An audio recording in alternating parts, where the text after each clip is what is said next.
We found ourselves busier now than we were back in May and June of last year. It seems to me that actually this is the moment when social science might come into its own, because this is the moment when we really have to look at what the research tells us about what a trade deal is, what it might mean, how you reorganise a bureaucracy, what is regulation about, how you organise third state relations with the European Union. And there's a lot here, I think, that social science has to offer.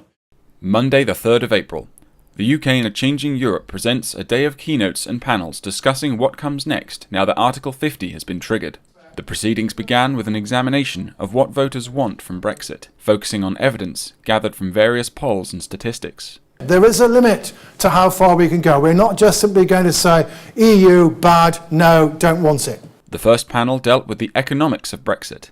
If we look at current economic indicators, the situation looks pretty good. Was that forecast right? What went wrong? It will enable the next British government and the British government after that to have much greater freedom to use state aids, to use competition policy, to use active intervention in the economy. For decades, wages have been either really low growth or almost stagnating, even hit during the financial crisis. And instead of talking about that, we're talking about self-inflicted pain by essentially leaving the single market, the customs union, and doing more economic damage in that sense.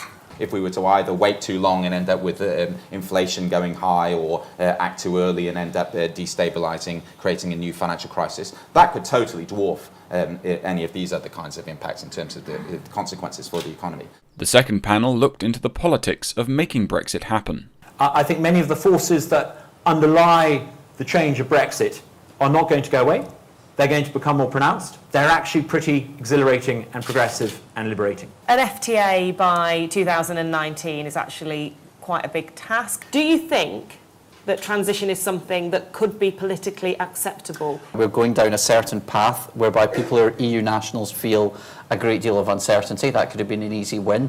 Our partners feel that we're pulling away. The language over the weekend was extraordinary. The task for us now is not to cave in to the bullying of some of the hardline Brexiteers, to provide some honesty and realism in the public debate, but to do that in a way that makes us not simply predictors of doom and gloom. A keynote and Q&A session followed by the Right Honourable Hilary Benn on what the future holds for negotiations from his perspective as chair of the Committee on Exiting the European Union. I think no deal, which would result in us leaving with nothing, I think that would be a very, very bad outcome. And we just have to continue the work and the pressure to get a decent and a reasonable outcome. The day rounded off with a third and final panel that looked at the perceptions of Brexit from the other member states.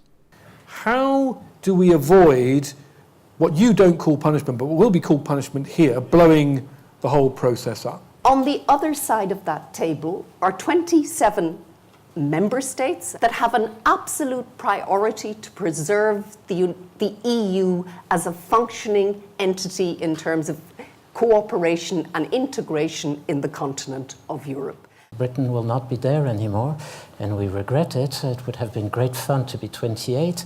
We'll have to discuss the future of our financial resources. The United Kingdom remains respected, popular, but there'll have to be a lot of serious, hard diplomacy as well, just to keep up with what's going on, because Brussels will continue to function.